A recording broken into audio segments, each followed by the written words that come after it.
about. So what our people got to understand is that we got real adversaries out here, okay? Real enemies. See, they try to convince us that we should love our enemies. This is what Christians love to propagate. They love to push this, right? Oh, you so-called black people and you Latinos and Native Americans, forgive everybody for what they've done to you, right? God commands you to love your enemies. Meanwhile, the so-called white man goes around bombing his enemies, right? He make war with his enemies, but when it comes to us, we gotta love our enemies. How does that logically make sense? If the so-called white man makes an enemy of anybody, or if anybody makes an enemy against him, which usually is not that way, it's the so-called white man going around making enemies with other people because he want to steal their resources, he want to steal their land, he want to set up shadow governments and have rulership over places that don't belong there. So it's not the opposite way around where people are making enemies of the white man. No, it's the white man going around trying to be a bully. But the point I'm trying to make is he go to war with his enemies. He makes sure he put his enemies in subjection. But when it comes to our people, let our enemies tell it we don't have any enemies, right? And if we happen to have enemies, we should love our enemies. But when the scriptures say love your enemies, it's talking about the people of your own nation, which is something our people should clearly understand. So-called blacks and Latinos should understand the idea of having enemies within your own race. So that's what it's saying when it's saying love your own enemies. It's not talking about your natural born enemies. You have people who are literally fashioned to be your enemies. Matter of fact, let's get there. Jeremiah. This is Jeremiah chapter 13, verse 23. Can the Ethiopian change his skin, or the leopard his spots? Then may ye also do good that are accustomed to do evil. So it's specific nations that the Most High created on this earth that are accustomed to do evil. They were fashioned to be evil, right? And that's every race outside of you so-called blacks, Latinos, and Native Americans. See, we were fashioned to be the righteous. It just so happens that we're under the hand of our enemy, and we chose to learn their ways, right? We chose to practice their works. But ultimately, we was chosen by the Most High to rule this planet and to teach every other race the ways of the Most High. But we're not doing that because we're in captivity, right? We're in subjection to other people. But the point is, can the leopard change his spots? No. Can the Ethiopian change his skin? No. So if the Most High created you to be evil, it's nothing you can do about that. And that's the fact that our people got to wake up to. These other nations are our enemies. They were created to be our enemies. They don't know how to do nothing else but to be our enemies. Okay? That's why we got to wake up, bro. Like our people, like so-called black people, y'all got to wake up, bro. It's time to get serious. It's time to actually stand for something. We don't stand for nothing. Nothing, bro. It's like we have no purpose in earth. We just going through the motions, just living life. We think life is all about sports and women and starting a family, being friends with everybody. I'm gonna be a proud American and all this. Like, life isn't about that, man. This is 1 Corinthians.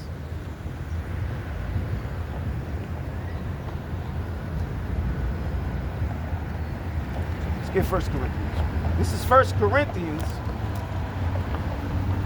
See, the Most High created us to be a royal people. We're not like these other nations, man. We're nothing like them, and they know that. That's why they try to keep us in the lower state. Because as long as we're in the lower state, they remain in a higher state, right? And they get to look like they're actually righteous. They get to look like they're actually worth something, right? But the minute we rise up, that's when you actually start to see the true value of these other nations, man. You get to see their true value. This is 1 Corinthians chapter 7, and verse 29. But this I say, brethren, and this is Paul, right? Everybody love Paul. Brother Paul.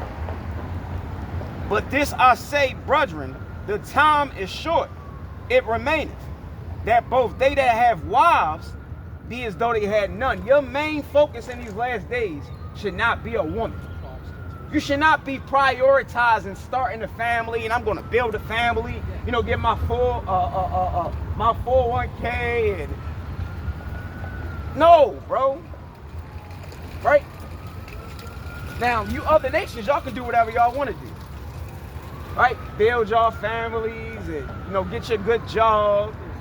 You know, invest in the stocks and bonds. But when it comes to you so-called blacks, Latinos, and Native Americans, you should not be prioritizing a woman. Right? You should not be prioritizing a woman. A woman is a distraction. A woman is going to keep you away from the Most High. Most women are not spiritual. They're not spiritual. They're carnal. They're of the world. These women are going to take you away from the truth. That's why Paul said, those that have wives, be as though you have none. Because a woman is a distraction.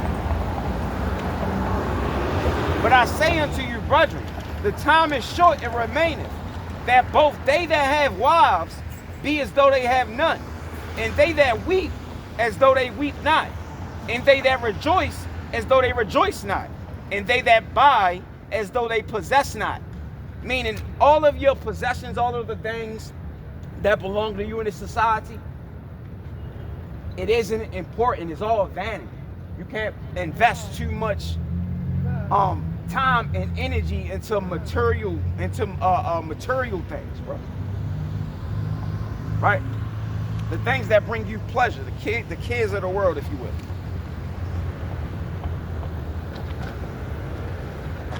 And they that use this world as not abusing it, for the fashion of this world passeth away. So everything that's in this world is gonna pass away. You can literally bring none of these things into heaven, bro. When you die, all of your worldly possessions are gonna be left behind.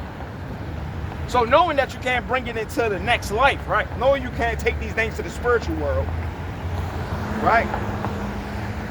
Or they have no attachment to the kingdom that's soon to be established, you gotta not prioritize it. You cannot treat it like it's actually worth something. The things that actually worth, that which is actually of value, is found in the Bible, the words of the Most High. This is what we're supposed to prioritize. The truth, right? Not women, not drugs, not jobs, not cars, not houses, not any of that, bro. These are things that were put in place to appease the lust of flesh, right? The cares of life, the lust of the eyes. It's not spiritual. Right? Let me show you something else, right? Because when you really break it down, we can't afford to live like these other nations. Right? The so-called white man can do all kinds of evil in the earth and get away with it. Why do you think that is? Why do you think this man has done all kinds of atrocities in the earth? To the earth itself, to the animals, to the people. No matter where he goes, genocide follows. How is he still in power, right? How hasn't he been judged, right? How is he able to so-called get away with this? Because the Lord ain't dealing with them. The Lord ain't dealing with the so-called white people. See, those that the Most High love, he chastises. Right? Their sin is not viewed the same way as our sin. When we sin, it's 100 times worse in the eyes of the Most High. Because he gave us the law and we're supposed to know better. When they sin, it's like, well, they're just doing what they was created to do. I fashioned them to be wicked, and the wicked is doing exactly what the wicked is supposed to do. They're living out their purpose. The Lord didn't fashion us to be wicked. He actually created you so-called blacks, Latinos, and Native Americans to be the righteous of the earth. We're God's chosen people. That's why, like, we're literally at a disadvantage. I'm gonna show you how. I'm gonna show you how we at a disadvantage. and why we shouldn't live like them, right? This is Deuteronomy.